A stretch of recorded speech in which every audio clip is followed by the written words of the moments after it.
Students, professor Ashish Goswami here once again. Lecture 7। जैसे हमने पहले जो बिजनेस प्लान के बारे में पढ़ा था उसी का नेक्स्ट रिलेटेड टॉपिक है अ गुड प्रोजेक्ट रिपोर्ट और business plan should contain the following contents. क्या क्या चीज़ें उसमें होना चाहिए, मतलब क्या क्या कंटेंट होना चाहिए एक प्रॉपर या फिर एक परफेक्ट बिजनेस प्लान के फॉर्मेट में।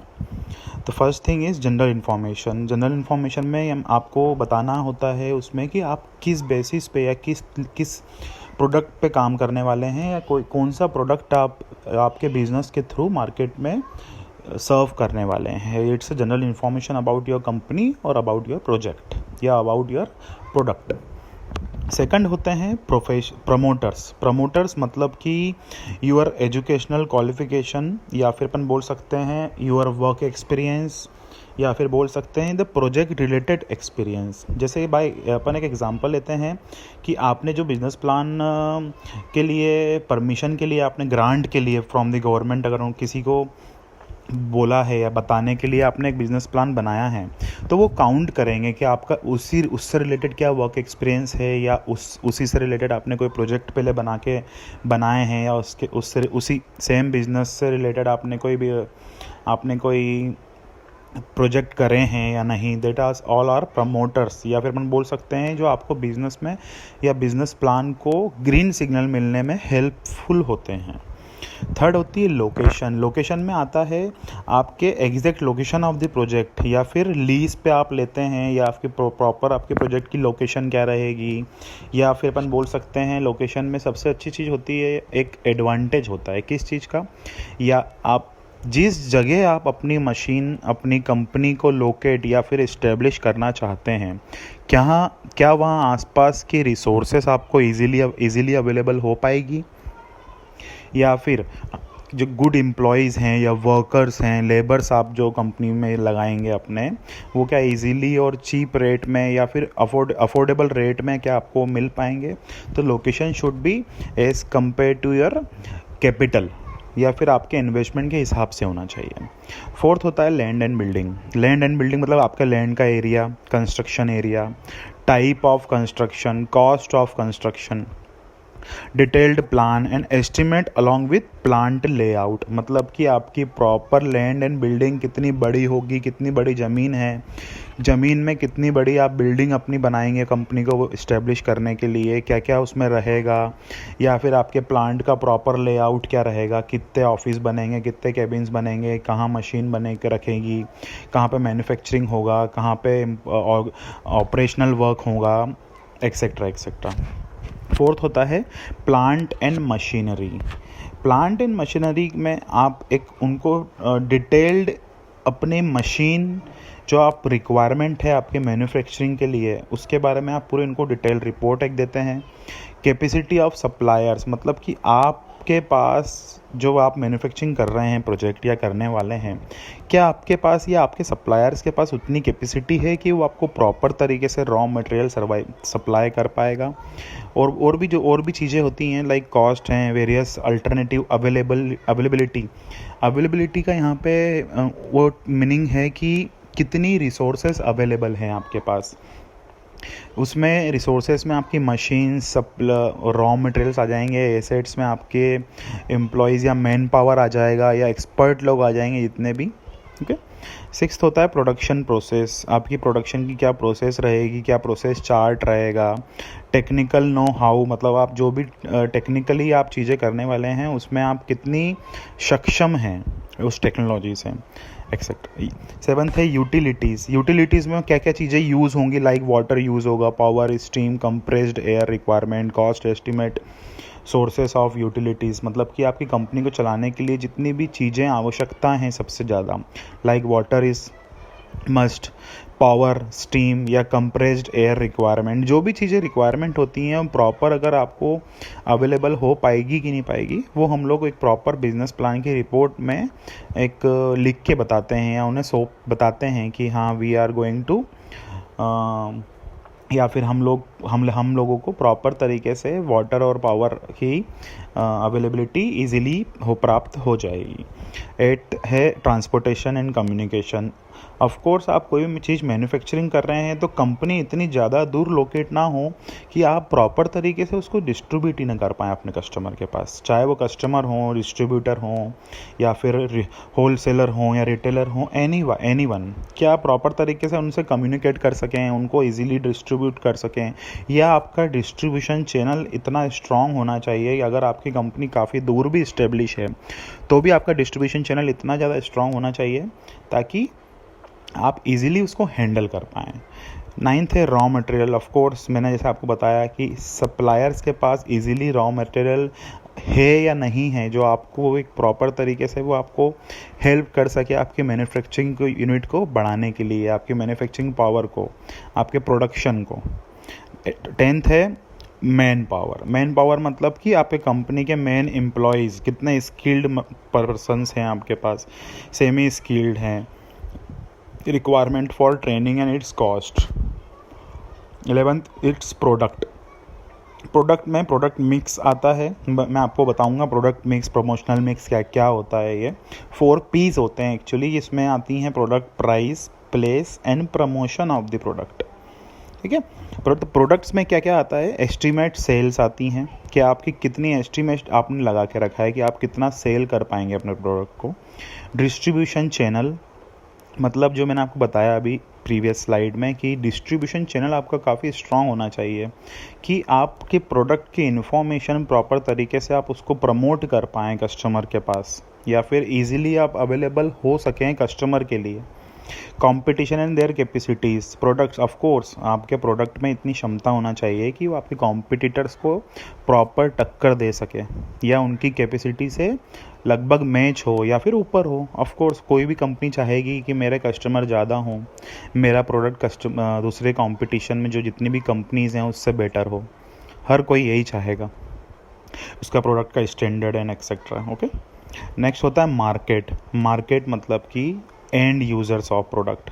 एंड यूज़र मतलब होता है किसी भी प्रोडक्ट को फाइनली कंज्यूम करने वाले उपभोक्ता को एंड यूज़र बोलते हैं।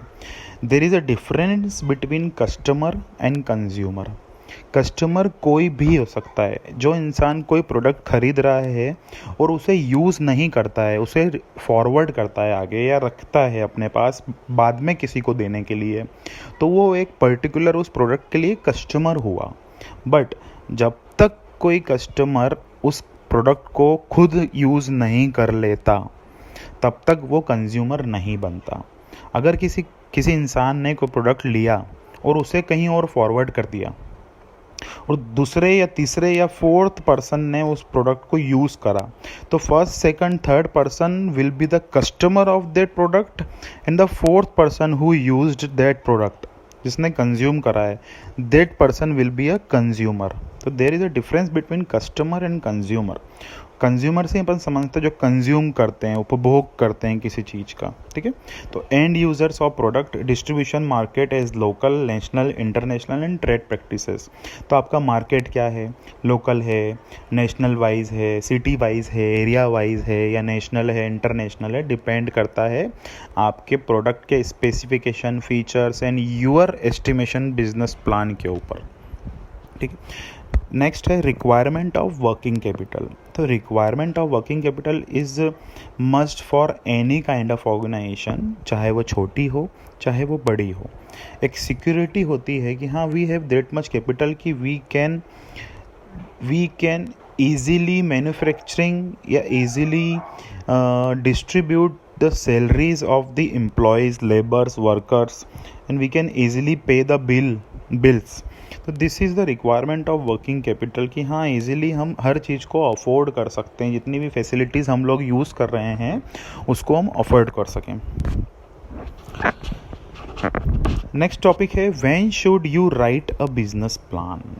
कब लिखना चाहिए, ये मैं ऑलरेडी वैसे आपको हर चीज़ एक्सप्लेन कर चुका हूँ, इतना कुछ आपके कोर्स में या सिलेबस में नहीं है बच्चा लोग, लेकिन फिर भी एक छोटा सा अपन ओवरव्यू ले लेते हैं कि बिज़नेस, हम एक तो नॉर्मल सी बात है बिज़नेस प्लान क्यों लिखना चाहिए कैसे लिखना चाहिए, पीस बाय पीस, मतलब एक एक हिस्सा होना चाहिए, from the first step to the last step. आपकी शुरुआत कहाँ से होगी और कहाँ जाके ख़त्म होगी, मतलब कि आप कहाँ से कैपिटल लगाएंगे, कितना इन्वेस्ट करेंगे, प्रोडक्ट को कैसे बनाएंगे, किसके थ्रू बनाएंगे, आपकी लैंड कहाँ होगी, रिक्वायरमेंट्स क्या क्या हैं आपकी, आपके मैन पावर एक्सपीरियंस होल्डर्स या स्किल्ड वर्कर्स कितने हैं, आपकी मैन्युफैक्चरिंग कैपेसिटी कितनी है, एक्सेट्रा एक्सेट्रा। ठीक है। फर्स्ट होता है एग्जीक्यूटिव समरी।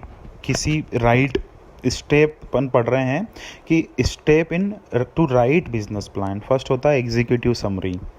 एग्जीक्यूटिव समरी में अपन उनको एक्सप्लेन करते हैं कि हम कौन से सेक्टर में हैं, हमारा प्रोडक्ट क्या होगा, हमारा टारगेट ऑडियंस क्या होगी, या फिर हम उनको बताएंगे कि हम एक्चुअली हमारे इंडस्ट्री को कहाँ देखते हैं फाइनली।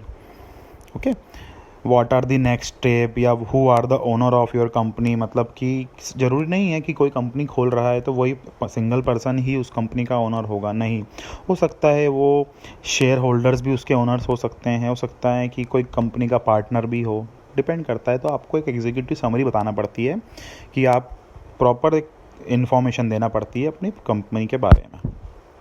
सेकंड होता है मिशन स्टेटमेंट। मिशन स्टेटमेंट मतलब कि आपकी कंपनी के क्या मिशन हैं, आप कहाँ जाना चाहते हैं, क्या सोचते हैं अपने कंपनी के बारे में, या अपने कस्टमर की सेटिस्फेक्शन को कैसे फुलफ़िल करना चाहते हैं। ठीक है। नेक्स्ट है product and services. Product and services में मतलब हम बताएंगे उन्हें कि हमारा प्रोडक्ट क्या है, हम उस कितनी अच्छे से अच्छी सर्विसेज प्रोवाइड करेंगे हमारे कंपनीज़ के एम्प्लॉयज़ को एज वेल एज हमारे कस्टमर्स को, who are the god of the market. इसमें हम कुछ पॉइंट एक्सप्लेन कर देता हूँ, जैसे how much does it cost to the produce, मतलब कि कितना कॉस्ट लगेगा उसको प्रोड्यूस करने में, कितना इन्वेस्टमेंट लगेगा, कितनी चीज़ें आप उसमें लगा रहे हैं। दूसरी चीज़, आप अगर जितना कॉस्ट लगा है तो आप उसको कितने में सेल करेंगे, आपको कितना प्रॉफिट होगा। इज़ देयर पैकेजिंग, मतलब कि आप प्रोडक्ट जो बना रहे हैं वो किसी पैकेजिंग में होगा या नॉर्मली ओपन करके बिकेगा, डिपेंड करता है। How will the client purchase the product. Second चीज़ होती है प्रोडक्ट के बारे में कि आप जो प्रोडक्ट बेच रहे हैं वो डायरेक्टली कस्टमर्स को बेचेंगे या डिस्ट्रीब्यूटर्स को बेचेंगे, ऑनलाइन बेचेंगे कि ऑफलाइन बेचेंगे, डिपेंड करता है। What system will you use to bill them, of course कि आप कौन सा सिस्टम यूज़ करेंगे उनको बिल प्रोवाइड करने में, जो भी प्रोडक्ट वो आपसे खरीदेंगे। What makes your business different, what gives your company product, etcetera etcetera. Okay. Next है मार्केटिंग प्लान। ऑफ कोर्स आपके मार्केटिंग प्लान क्या क्या होंगे, किस तरीके से आप उसको एडवर्टाइजमेंट करेंगे, आपके कस्टमर्स को आप कैसे खुश करेंगे, आपके कस्टमर कौन होंगे, आपके कंपटीटर्स को आप कितने अच्छे से कंपटीशन दे पाएंगे। This all the things comes under marketing plan. Next होते हैं योर डिस्ट्रीब्यूशन चैनल्स क्या क्या होंगे, लाइक आई ऑलरेडी एक्सप्लेन किया आपके एडवर्टाइजमेंट करने का तरीका। सोशल मीडिया यूज़ करेंगे या फिर पैम्पलेट्स यूज़ करेंगे, टीवी होती हैं, रेडियोज़ होते हैं, एक्सेट्रा एक्सेट्रा। बहुत सारी सोशल मीडिया या बहुत सारी एडवर्टाइज करने के तरीके होते हैं आज की तारीख में। योर सेल्स स्ट्रेटेजी, आपकी सेल करने की स्ट्रेटेजी क्या होगी, to motivate customer, to retain customer, या फिर अपन बोल सकते हैं to attract customer towards your company. Last होता है योर फेस। योर फेस में मतलब कि किसी कंपनी को एक फेस देना, लाइक लोगो, एक ब्रांड इमेज देना, एक प्रॉपर तरीके से उनको एक सिंगल लुक में अपनी कंपनी के बारे में सब कुछ बता देना। This is the example of your company. Your face आपका क्या होगा, what market you are going to enter, what you will going to provide them, to whom you are going to do services, and on where, कहाँ करना चाहते हैं, कहाँ करेंगे, या आपकी इमेज क्या है, आपके प्रोडक्ट का स्लोगन क्या है आपकी। ओके। लास्ट है ऑपरेशनल प्लान, काम करने के क्या क्या प्लान होंगे, location, logistic of your business, किस तरीके से आप उसको डिस्ट्रीब्यूट करेंगे, लॉजिस्टिक क्या यूज़ करेंगे, transportation, if you are selling a product, अगर आप किसी चीज़ को बेच रहे हैं तो किस तरीके का ट्रांसपोर्टेशन व्हीकल या किस तरीके की ट्रांसपोर्टेशन स्ट्रेटेजी या प्लान आप यूज़ करेंगे। Legal, do you need a permit कोई भी बिज़नेस करने के लिए ज़रूरी नहीं है हर बिज़नेस करने के लिए आपको बिज़नेस लाइसेंस या परमिट चाहिए. It's not like that. एक छोटा सा पानी पूरी का ठेला लगाने के लिए you don't need a permission और you don't need a licence for that. But yes, you need a licence for big businesses, small medium enterprises. तो ये हमारे ऑपरेशनल प्लान्स होंगे. Inventory, of course your raw material, आपका asset, आपकी product, selling product. ठीक है. Provider, supplier, freelancer. Provider, supplier, freelancer. Detail contact info. Pricing for anyone you are outsourcing to. आपके provider की प्राइसिंग क्या होगी, सप्लायर की क्या होगी, फ्रीलांसर्स की क्या होंगी. अलग अलग सबकी एक रेट फिक्स हो जाते हैं कि आप अपने सप्लायर्स को इतना रेट देंगे, फ्रीलांसर जो चीज़ लोग काम कर रहे हैं उनको इतना रेट देंगे, जो आपको चीज़ें प्रोवाइड कर रहे हैं उनको इतना रेट देंगे. डिपेंड करता है.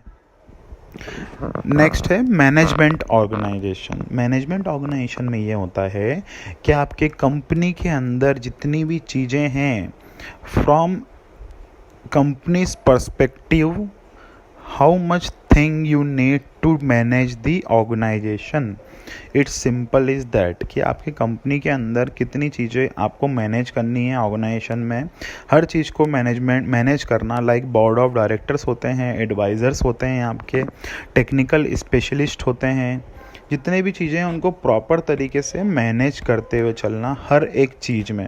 Because every company has hierarchy chart. Hierarchy chart मतलब एक नॉर्मल लेबर होता है, एक लेबर के ऊपर उसका सुपरवाइज़र होता है, सुपरवाइज़र के ऊपर मैनेजर्स होते हैं, मैनेजर्स के ऊपर सीईओ होते हैं, या सीईओ के ऊपर बोर्ड ऑफ डायरेक्टर्स होते हैं, बोर्ड ऑफ डायरेक्टर्स के ऊपर किसी कंपनी का ओनर या किसी कंपनी के स्टेक होल्डर्स होते हैं. तो ये एक हायरार्की चार्ट है कि एक लेबर होता है जो नॉर्मल लेबर है या ऑपरेटर है किसी मशीन का. he cannot communicate directly to the manager. He cannot communicate directly to the CEO. If a company is big, he will do his work under the supervision of supervisor. तो ये एक hierarchy chart होता है कि वो अपनी चीज़ें जो उसको कमी है या गलती लगती है या वो किसी काम में काम नहीं कर पा रहा है, तो वो ही विल डायरेक्ट या फिर he will to talk directly to the supervisor. फिर सुपरवाइज़र मैनेजर को बात पहुंचाते हैं, फिर मैनेजर अपने ऊपर लेवल के सुपीरियर को, फिर और सुपीरियर, इट्स गो ऑन. तो एक हायरार्की चार्ट होता है किसी भी कंपनी में. ठीक है. ओके, तो आज का लेक्चर यही है. नेक्स्ट लेक्चर में मैं आपको steps in preparing a marketing plan बताऊंगा. एक 4 P's बताऊंगा. And normally market research,